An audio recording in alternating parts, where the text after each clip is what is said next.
Chess friends, welcome back. Today we'll do some tactics and I'll try to suggest something extra to help you, let's say, in the tactical moments of the game and also in the exercises. Obviously today we'll do that by going through a couple of exercises. Here we are, I've already opened one.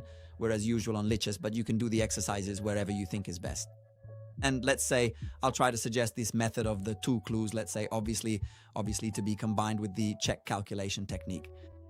So it's not that it replaces that technique, we're simply adding a few more factors. What are these two clues? The first clue is the clue of the undefended points. So in every position that we analyze, it's worth going to analyze the undefended points. And the other clue is the threats. So what are the potential threats in the position? For example, let's start right away because I think the practical aspect is definitely superior in this case. So let's perform a couple of exercises and we'll go and comment on them. For example, this one here is the first. Let's go right away and look at the undefended points of this position. Certainly, as you can see, the point on b5 is not defended, but it probably won't interest us. Queen and bishop actually defend each other. So usually when two pieces defend each other, it's unlikely that there's a tactic on these pieces. As undefended points, then probably you have to pay attention, right, to the position of the king. You see that the king is quite open and maybe risks some tactics. Threats. Let's see a couple of threats. Surely we see it right away. With x-rays, there's this potential threat on g7. That said, let's say the bishop from b7 won't move. So at the moment, there isn't, let's say, this idea of mate. Well, having seen the undefended points, what do we say? That the point, let's say, most undefended seems to be the king, because in the end, everything else, more or less, let's say, the rook is defended by the queen, the bishop is defended by the rook, so the king is the element, in my opinion, most undefended at this moment. Well, actually here, there's already a tactic that exploits the fact that the king is undefended. How do we find this tactic? Check method. Checks, captures, direct attacks, pawn contacts. And here already, I mean, the first capture that comes to mind, rook takes. You see, I capture the bishop, he must recapture with the rook. At this point, the famous undefended king, the weak eighth, means that the queen can go to c8 with check. I attack the king and I attack the bishop. There's already the problem solved. So rook takes, he eats queen c8, and we go and eat the rook. So let's move on. We'll see a couple. Let's try to apply. So they are totally random. So again, undefended points. Well, certainly in this position, the undefended point par excellence obviously is the king. The position of the king, so certainly here among the undefended points also a 2 is a point in defense, but we'd still have a king on f4 as a defensive point. It's quite significant, right? So we definitely need to analyze variations that put the king in trouble. So the first things that come to mind using the check method again are two checks. Queen d4 check and queen c1 check. Then we have no other captures here because, okay, if I take here, it's obviously hanging. And the other check, watch out, is g5, which we need to be careful of. But let's start with the most obvious ones. So queen d4 check, the king must go to f5. And then we continue, another check, g6 check. We attack the king on f5. The king can't go to these controlled squares. He must go to f6. And the queen goes from d4 to d8. Check, and I'd say mate because the king has no squares. So let's see. Queen check. The king goes here. Now g6. And he probably has to sacrifice the queen on g6, right? In fact, you see here the lichess puzzle sacrifices the queen because let's show it. Meanwhile, I take, let's show it. And with the king here, obviously queen d8. Check. So again, we've identified the factor, right? The famous undefended point, which besides a point can also be a factor like the undefended king. Let's move on. Let's continue. So here too, undefended points. Certainly, let's say here we immediately notice there's pressure on f6. So this is definitely an undefended point. To pay close attention to another undefended point, watch out the diagonal. See how this diagonal is not very well defended. Black would like the bishop on c6 to better cover this diagonal. So this exposed diagonal is an undefended point where we might see some tactics. Undefended point. Definitely h7, in the sense it's only defended by the king. Points that are only defended by the king can actually be considered undefended points. So g7 is also an undefended point. So I definitely need to check here if there are any tactics. Maybe on the king. On the h7 point, I need to check if there are any tactics. On the f6 point, but let's say here the solution using the check method again is obvious. I can take on f6. And after that, what was the first undefended point I mentioned? The diagonal. Well, I can exploit it here. Look, I take. And at this point, the bishop goes here, I attack. The queen, and I literally go and demolish black on the diagonal, bishop 4. Here it shows the puzzle is completed. Obviously, black has to move the queen, and then after that, we'll go and take the rook. Good, all the puzzles coming up are relevant to undefended points. We like it, but obviously they come up randomly, so I don't know what might come next. Okay, we're black here. We have a queen for a rook and a knight. Let's look for the undefended points in this position again. Again, since we have this material imbalance, it's likely not so much the point on c6, which is the undefended point, nor is it so much the point on e5, which is the undefended point. But here we're definitely playing either to deliver mate or to win back material. Speaking of winning back material, once again, the undefended point is the king. And here there will likely be some tactics involving the king. So let's start looking at all these checks that exploit the king's weakness.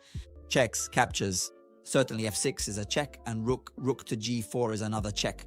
And watch out, rook to g4 looks exactly like an attraction check. Because the king has no squares left, so the king must capture on g4. And I think knight to h6 is a fork. And so rook to g4, the king must take. Knight to h6, and obviously then we go and win back the queen. So here too, an attraction tactic, but serving, let's say, once again, the point, the weak factor, which was the king. Let's look at this one. Here too, let's say we have a significant material disadvantage. We're down a rook. Plus, you see there are mate threats that aren't very well hidden. So here it's clear that white must produce something instantaneous. Again, let's reason as we did before. What is the weak point of the position? Definitely the king. Again, we could also consider d6 as a weak point, or even c6 as a weak point. But in this position, we have to follow the principle of where the greater is, the lesser ceases. So the major problem, because here we're about to risk... mate, you see, so we definitely have to aim for the big prize, the king. How do we aim for the bite? How do we aim... I'm dyslexic today, for the big prize, definitely. Meanwhile, let's look at checks and captures. Okay, interesting captures. There aren't any, so the checks. We definitely have g5. We definitely have queen to d8. Well, queen to d8. The king must move to g6, and then the queen goes to g5. And it seems the king can't go anywhere. So again, queen here, queen to g5.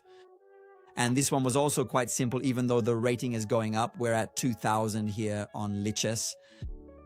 Let's see. Let's look at this other one.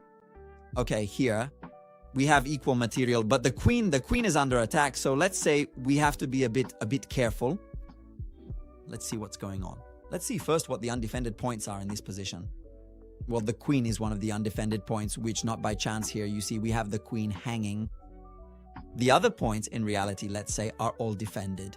This is defended. These are defended. The pawns, this is defended. So likely, yatta, the tactic will be on the queen. So let's see what tactic we can use against this queen. Well, here we have the very famous kamikaze tactic, meaning I can't capture his queen immediately because obviously he'll capture mine and also give me this nice fork, so not great. But a kamikaze tactic, I throw my queen at your rook. Taking the rook, you'll have to take back, and at that point, I'll take the queen in exchange, let's say, for a rook. This one here, he takes, then I take the queen. So again, you see the tactic on the most undefended point is happening once more. It seems like a coincidence, but it's not, because tactics, the majority of tactics occur on undefended points. Then there are always exceptions that prove the rule, but analyzing undefended points when finding tactical solutions is never a bad idea. So let's see here. Obviously, here too we have a material disadvantage, and what is the undefended point? Well, among them all, the pawns are more or less normal. The king, yes, we can maybe attack it, but it doesn't really seem... It's an endgame anyway. It's not like we're giving him mate just with the knight. The most undefended point, or rather the weakest, seems to be the rook. Why does it seem to be the rook? Because the rook doesn't have many squares, right? For example, if I were to attack it here with the king, the rook already has no escape square. So the only way white can defend the rook is to push the pawn. To g5, however, I'm going to clear the f5 square with a check, and then I'll take the rook. So these two, a very simple tactic that works against the weakest point, the most undefended point, which is the rook's position. So this knight f5, and obviously then I take... Let's do another one. Come on, let's do another one. Let's see this one here. How are we doing for pieces? I'm a piece down. Yes, I'm a piece down. Let's go and look at the undefended points in this position.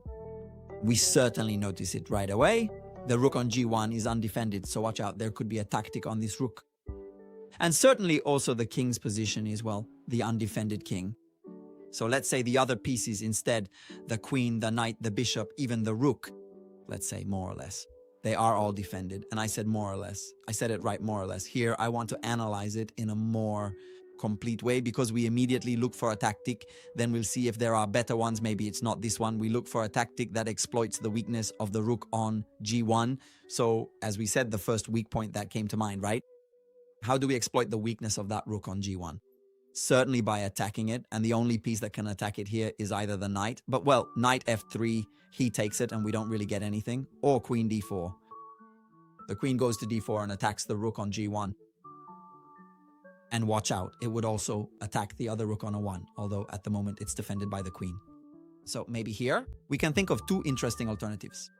We could move the knight, and for example, there is a forcing move, which is knight takes c2. What does knight takes c2 do? Let's say white somehow has to take the knight, and queen d4 at that point attacks both rooks. It would seem like the winning move, but stay with me in the analysis, right? I'll remove some arrows so I don't confuse you. Knight takes c2, queen takes c2, queen d4 attacks 1 and 2. White would seem doomed, but long castle, it moves the rook. So he castles long, moves the rook, and with the other rook that now reaches d1, he defends. He defends the one on g1, so probably the move. It's nice, but it's not knight takes c2. What is the alternative? Simply put, we take on e2, and then let's say we do the same thing. So knight takes e2. He takes now after queen. d4, watch out. He can't castle long because the queen this time is on the wrong side and we checkmate him. For example, this one here. Okay, he does this. It doesn't matter. We take this one. Let's analyze it for a moment so we can see it again. Knight takes c2. Queen d4. I attack the two rooks. But now long castle because on queen 1, this is no longer mate. Because obviously I can defend with the queen in our position, this, in case of castling long. This, from here instead, it was mate. What alternatives could he have had? The opponent here, he could have taken with the king, but here there was another problem, you see. Check with the bishop and I lose the queen. So even this last exercise was practically solved against the undefended point. It seems like a science, and actually it's exactly like that. Most tactics happen on undefended points. So the first thing you should do when looking for tactics is analyze the undefended points. I hope that with these examples I've given you a hand, right? In this world of tactical combinations. As always, if you want to support me, subscribe, like, and leave a comment, and I'll see you in the next videos.